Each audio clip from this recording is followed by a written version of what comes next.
Second edition of Presidential Summit kicks off in Abuja. ECOWAS intervention team moves to Banjul to pave way for the return of President Barrow. Federal High Court set to hear suit challenging the chairmanship of the EFCC.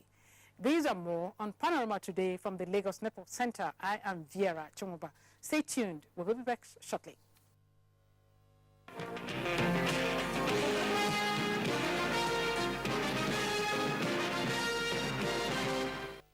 The second edition of the Presidential Quarterly Business Forum is holding in Abuja, where the business community and other stakeholders are dialoguing on the policy direction of Buhari's administration, especially as it touches on the matters of the economy.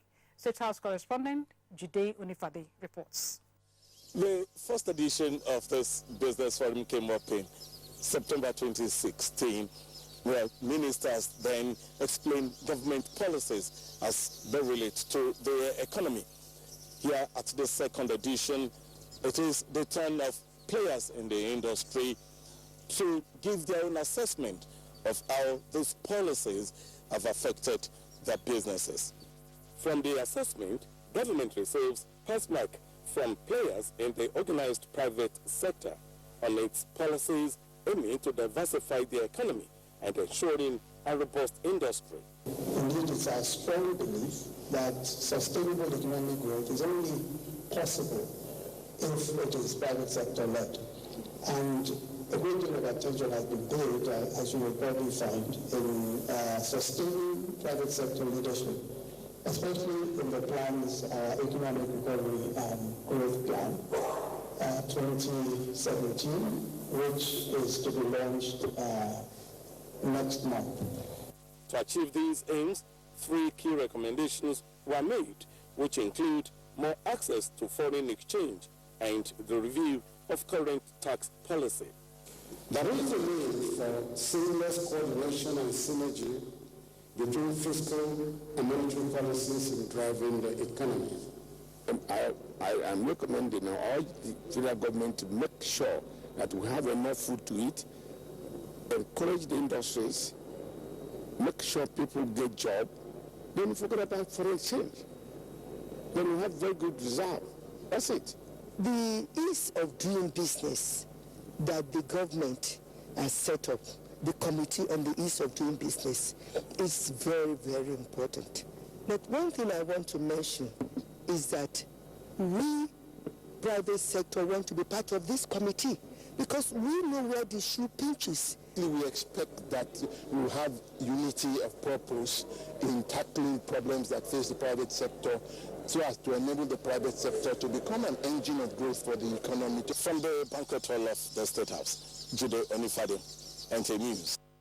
Headquarters of the ECOWAS intervention mission to Gambia is to move from Dakar to Banjul today, Tuesday, as the stage is set for President Barrow's return to the Gambia. Military sources told correspondent Makut Simon Macham in Dakar that the mission is moving to further consolidate its strategies on securing the country and making it safe for President Barrow to return and also begin the business of governing the country. Although no specific date has been fixed for President Barrow's return, departure and from Senegal, reliable sources that will not want to be mentioned say his departure may be within the next 2 days, bearing unforeseen development. The Defense Headquarters has confirmed that the Nigerian contingent, which is part of ECOWAS standby force to the Gambia, has entered the capital, Banjul. Acting Director, Defense Information, Brigadier General Rabi Abubakar, said this in an exclusive interview with Defense correspondent Isaac Nkuma. A week ago, the Nigerian Armed Forces deployed its officers, men and equipment to Dakar, Senegal, where they joined the troops of other African nations as a standby force with a mandate to ensure that the people's decision in the December 1 election in the Gambia is restored. With former President Yahya Jammeh's last-minute decision to relinquish power and proceed on exile, Brigadier General Rabi Abubakar says the troops now have a new assignment. They have to escort the president-elect to Gambia, and as I'm speaking with you, they're all in Gambia, and the stabilization process is on, and the troops have deployed in Gambia. What I mean, all the Nigerian contingents, with other ECOWAS sister country forces have have entered Gambia since in the process of stabilizing and equally giving or building confidence, in the minds of all Gambians, in addition to the protection of very strategic and important places. On how long this new task will last, he says, will be decided by ECOWAS, while assuring that the deployment of troops to the Gambia will not affect military operations in the northeast and other parts of the country. He also cleared the air on why initial media reports on the deployment was debunked by the army. It's not one service affair. You understand, the whole affair is coordinated by the defense headquarters. I don't want people to have to hold this insinuation that it's the Nigerian army. No, it's not the Nigerian army, it's Nigerian armed forces. In Abuja, Isaac Nkuma, NTA News. The federal government has directed that history as a subject must be taught in Nigerian schools for the younger generation to appreciate contributions of past leaders. This is contained in a message of the acting president, Professor Yemi Oshibajo, to the 2017 Annual National Political Summit, which opened in Abuja. Political correspondent Ablai Gababrin Kudu reports. With the theme, Nigerian Democracy, Constitutionalism and Leadership Recruitment Paradigm, the annual political summit attracts politicians who appraise the system and chart the way forward. The acting president, represented by his special advisor political matters, Senator Babafemi Ojudu, says the only way to save democracy is by a critical look at the leadership recruitment. He underscored the importance of teaching history to build on successive generations. Who are the important names in our history? Who are the ones who fought for our independence? Who are the ones who have died for our democracy? All of these as we're talking at school, that is the time that we can inspire the younger ones to become leaders of tomorrow. Speakers described Nigeria's democracy as evolving, citing its leading role in Africa as encouraging. We have seen this in the 2015 general elections in Nigeria, and indeed recently in Ghana and the Gambia. The journey to strengthening our democracy is not an easy one.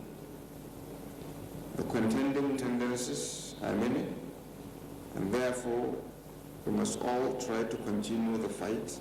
There's something good in diversity, that a combination of all of us makes a better country.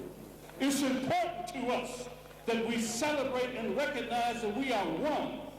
The annual summit is being organized by Safe Democracy Group Africa in collaboration with some local and international partners. In Abuja, Abdullahi Gerba-Brunokudu, NTA News. The Federal High Court sitting in Lagos has fixed February 13th to hear a suit against Ibrahim Magu, challenging his continued stay as chairman of the Economic and Financial Crimes Commission, EFCC.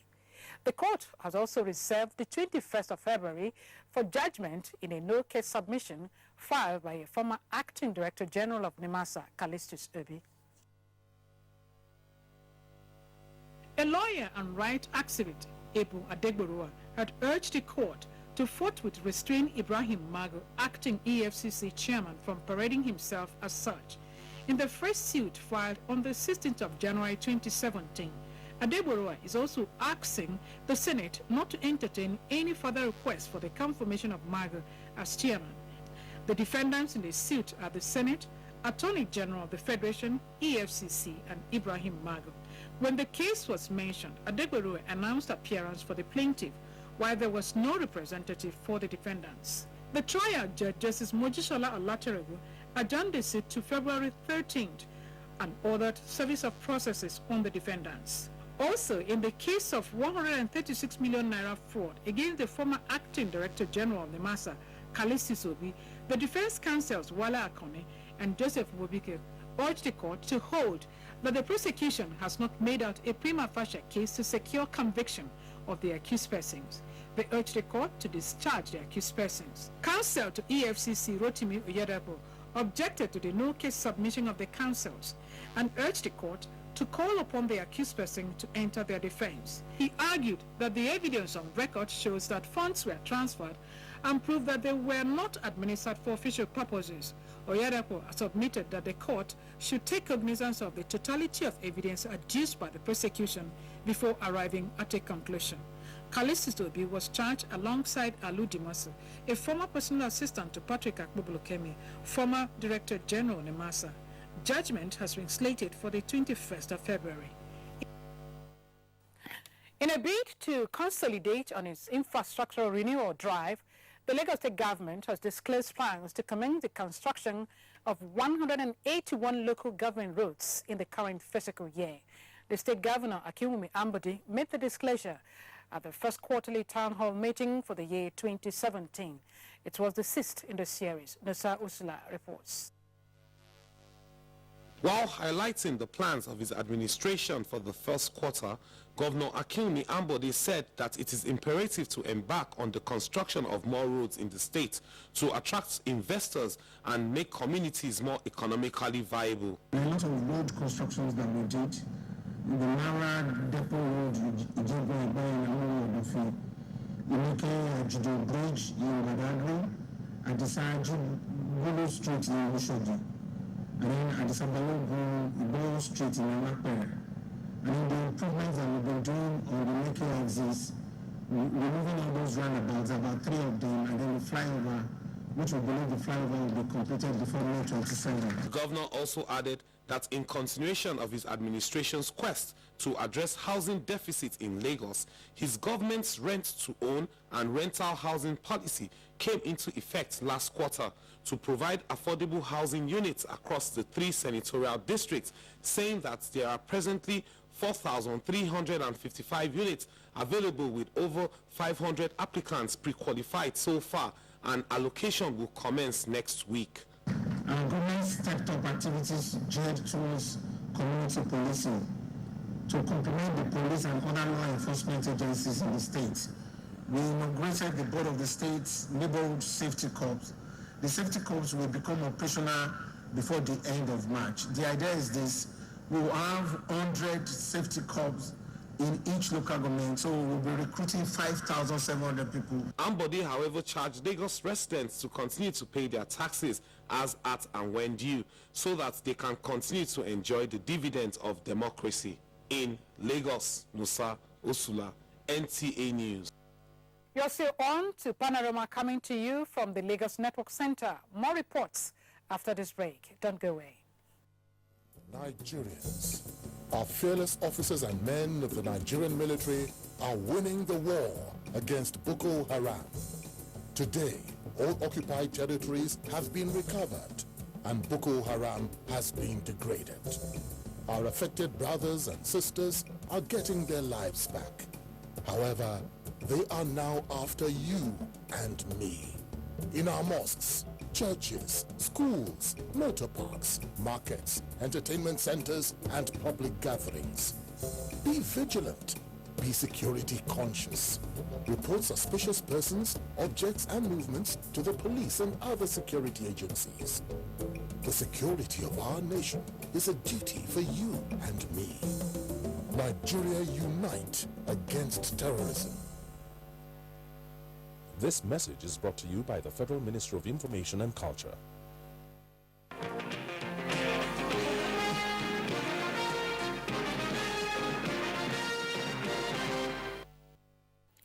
Welcome back. You're still on to Panorama from the Lagos Network Center. The House of Representatives Committee on Information, National Orientation, Ethics and Values has deliberated on the implementation of 2016 budget, internally generated revenue, and preparation for digitization as part of its oversight functions over the Ministry of Information and Culture. Dennis Adegunleye has the details.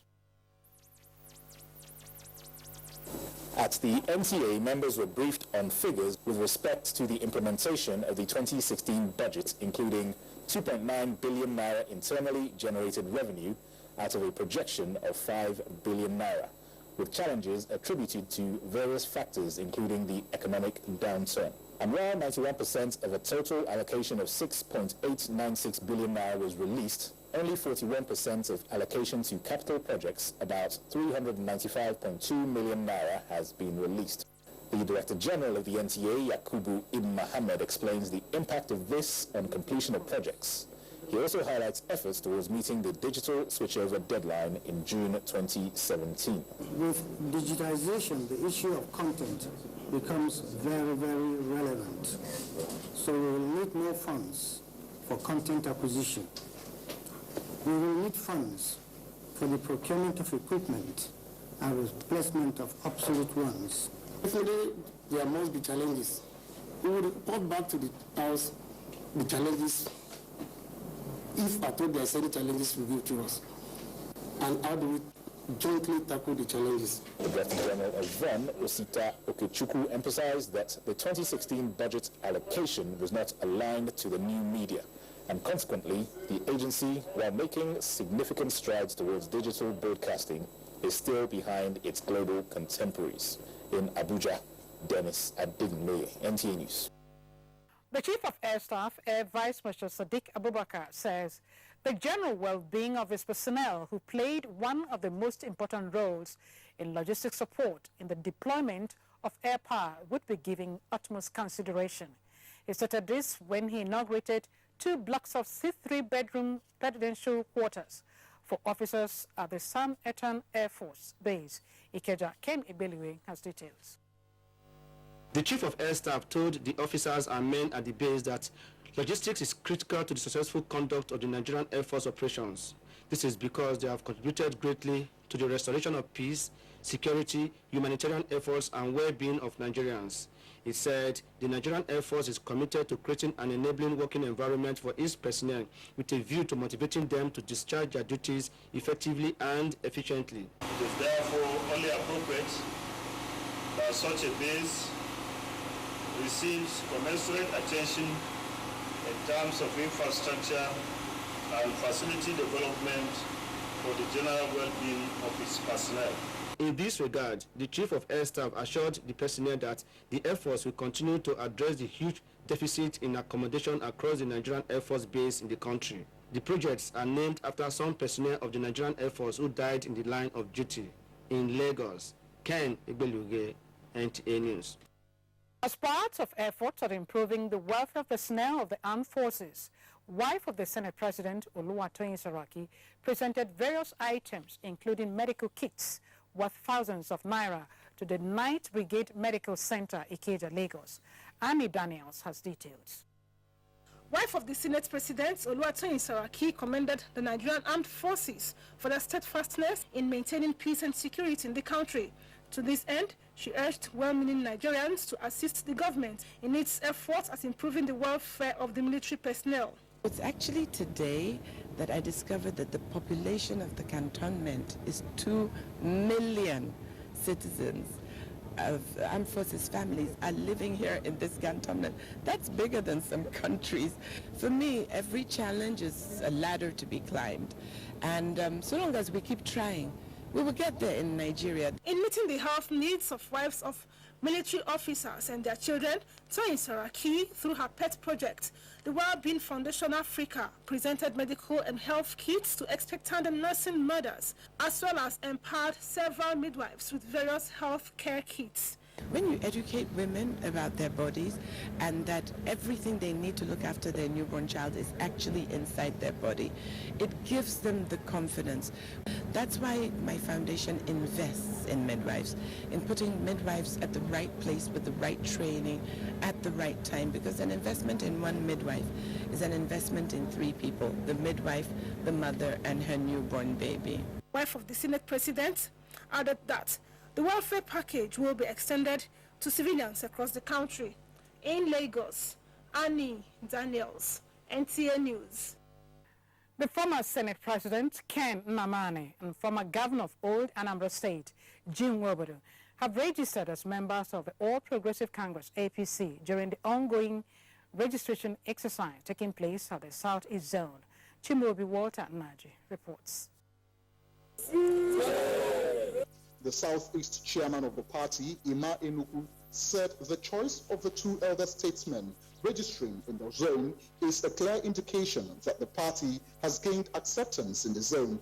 People may say we'll start things late, but we'll calculate before we start. After our calculation, If you look at the political scenery in the country, you will see that all our giants are being emptied into APC. Yes, because a decision has been taken. Senator Ken Nnamani, while speaking at his residence after registration, said his aim of joining the party is to reunite the zone under a common front to restore its place in the national political field. If you have new information that makes you to change your mind, it will be free for you not to change your mind. The Southeast has a role to play in our nation. There is joy in belonging to a country as your family. Please, if you have experience about anybody, work with experience today and become brothers and sisters. Because I know what to tell our people, I know how to discuss with them, and they will join us. High point was the handing over of the registration slip to the registered members. In Enugu, Chimabuwe Tatnaji, NTA News. And to sports now. Cricket board wants Abuja Turf completed in time for competition as host country Gabon out of AFCON 2017 tournament. These and other sports stories on today's Sports Update. The board of the Nigerian Cricket Federation has mandated those handling the ongoing construction of its turfs in Abuja to hasten the work in order to allow the federation bid for the 2017 North-West Africa Cricket Championship. This was part of the 8-point communique released after the board meeting attended by 9 out of 10 members over the weekend in Abuja. The meeting, which agreed to set up cricket secretariat in every state for developmental purposes, appealed to the Federal Ministry of Youth and Sports Development to make funds available for its programs. In the meantime, President of the Deaf Sports Federation, Ahmed Nahuche, says there is need for adequate attention to be given to the federation in order for its members to showcase their talents and win laurels for the country. We hope soon enough we'll continue once we get sponsorship, sponsors to help us to carry out this program. Gabon have become the fourth host nation to be knocked out at the group stage of Africa Cup of Nations after their goalless draw with Cameroon, which progressed to the quarterfinals. Burkina Faso are the other quarterfinalists from Group A after they beat debutants Guinea-Bissau by 2-0. Meanwhile, Morocco will meet Cote d'Ivoire, while Togo face Democratic Republic of Congo on Tuesday. Former world number 1, Rafael Nadal, had to dig deep to beat Gael Monfils 6-3, 6-3, 4-6, 6-4 in the tense clash on Monday to reach the Australian Open quarterfinals. Nadal, who has not reached the last 8 in a major since the 2015 French Open, will meet third seed Milos Raonic for a place in the semi-finals. With Sports Update, Kemen Imabudike, NTA News. And Source Update wraps up Panorama today from the Lagos Network Center. Many thanks for watching. I am Vera Chumuba. Good afternoon.